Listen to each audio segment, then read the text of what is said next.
Can now give us a view on Trista. You've heard him say he reckons it's his banker of the night, so no pressure then. Your jockey's very confident about Trista in the Dubai turf, so what's your thoughts on the horse?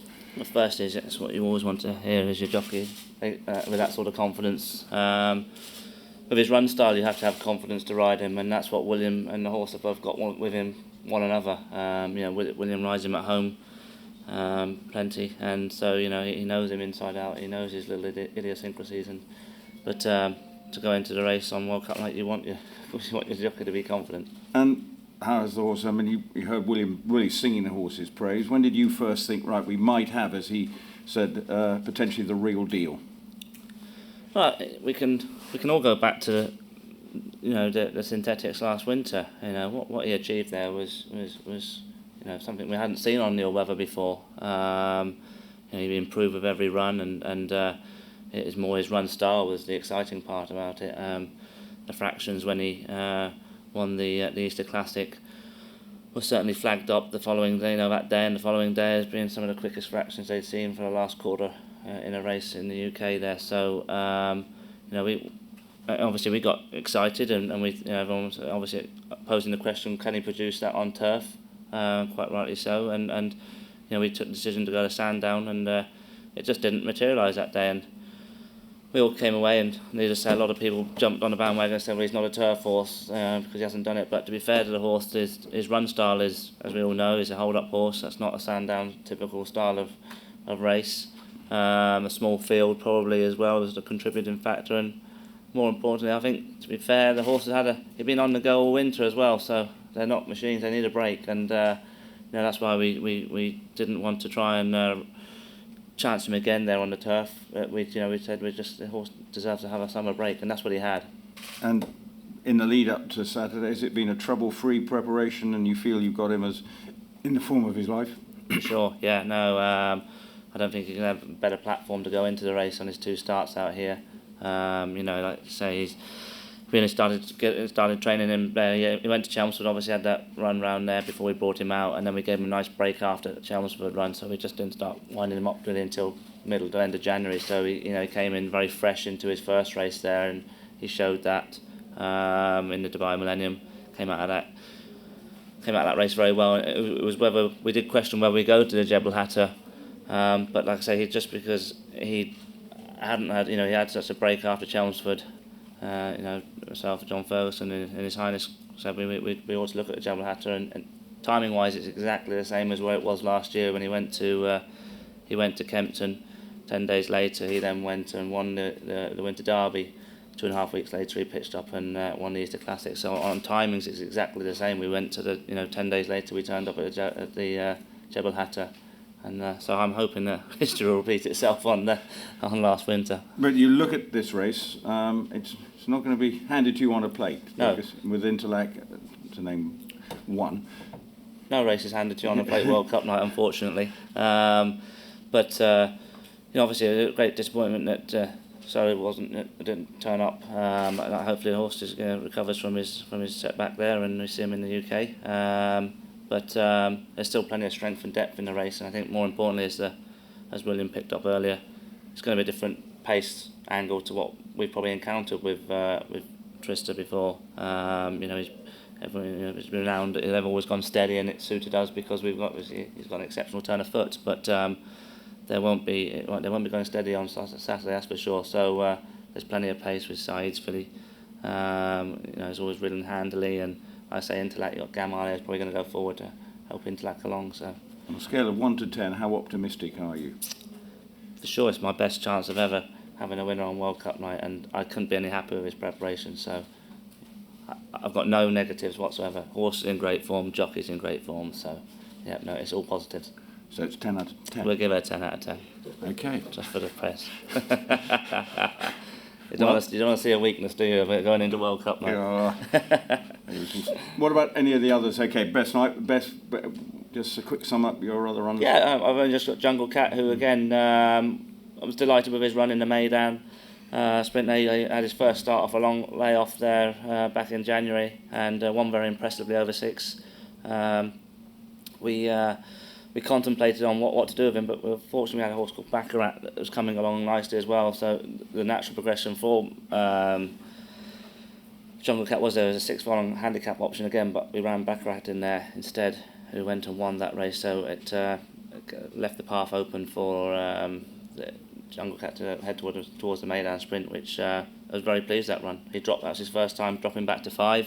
So it's again a completely different pace angle for him. He'd never encountered that before, and I felt that he jumped and travelled very well, and I say just unfortunately just got nabbed on the line. So it's a good indicator, that race. If you can be competitive in that, you're going to hopefully deserve to have a chance or to line up in World Cup night. But should you win on Saturday night, you'll be on a plane at 3 o'clock in the morning going back to the UK. So how are you going to enjoy the night? It'll be fine. You're not going racing. So where are you going racing on Sunday? No, it's time to get back. We're very busy at home, so looking forward to getting back now. I've been as I have been doing on most winters. I've come out here. We've been doing and throwing back to the UK. The horses look great back there. It's obviously been a mild winter, so probably a bit more forward than what we would want them to be. To be fair, they look great in their coats, so very forward in their coats. But the horses are training very well. Very happy with the preparation for some of those horses towards the Craven meeting. For Graham, this question's for Graham. Single out a horse then. for the Craven meeting or for the season? For the season. For the season. Oh, look, I can't. I can't go away from emotionless. He was our best juvenile last year, and he was a very exciting horse after coming out of the Champagne. Unfortunately, like I said, we met with that setback in the Dewhurst, but his surgery went very well, and his recovery went very well, and he's pleased us so far to date. He's in full work there. We spoke about what we were going to do with him in respects as well. We're going to look towards the trial. Before the Guineas, and this, like I said, we spoke about this in January, and we've sort of, got our heads together and said, I personally would rather go straight to the Guineas and just work back from the Guineas, and that's what we've done. All of his training has been working back from the Guineas, so I'd rather rule the trial out than say, well, I'll train for a trial and then it doesn't materialise, and you're then saying, well, now we're going to go to the Guineas. We're going to go straight to the Guineas, and that's been the plan ever since January. But couldn't be any happy with him, and some people will say, well, what did he beat in the Champagne? But you don't win Group 2s like that normally, and not going to be a good horse.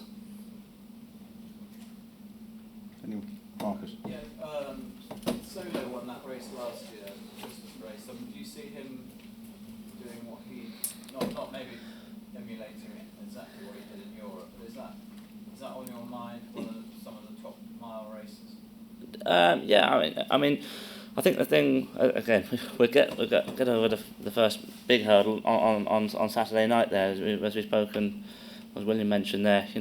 We've beaten what we've beaten so far. I think we've beaten quite comfortably, but we're talking about a different calibre of horse on World Cup night now. So if he were to go and win, then that opens up a lot of options for him back in Europe. But I think the key thing is is again, track really. I feel that he's thrived on this surface over here in a nice level grass track is obviously what he's suited to. So I'm not going to be bold enough to say, well, we're going to be going here, there, and everywhere in Europe until we get Saturday out of the way first.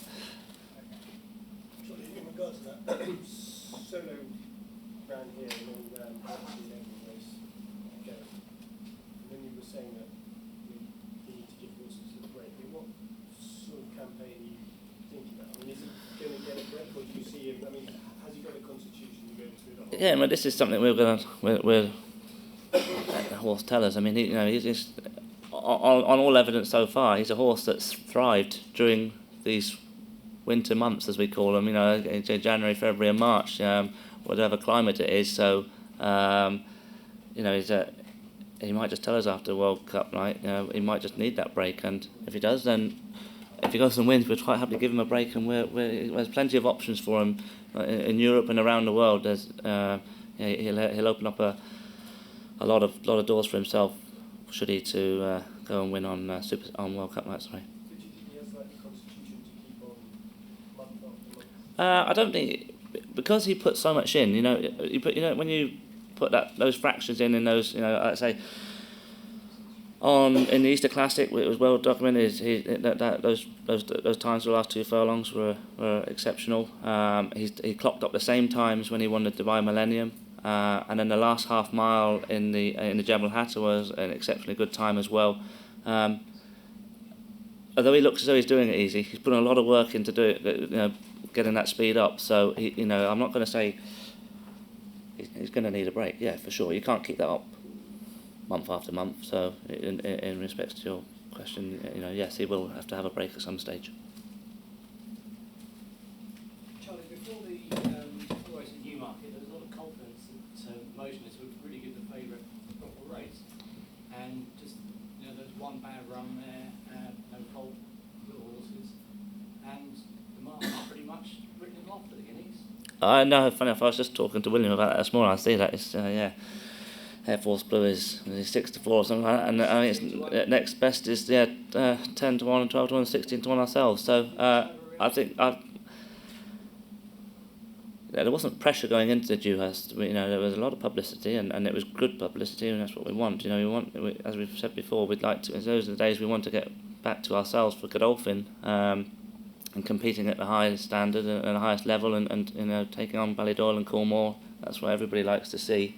Two world stables, biggest stables in Europe, taking each other on. So there was disappointment on the day, and I say then all of a sudden he's gone very cold. But he's allowed to put one bad run in, and he had a genuine excuse for that run. So do I think he's overpriced? Yes, but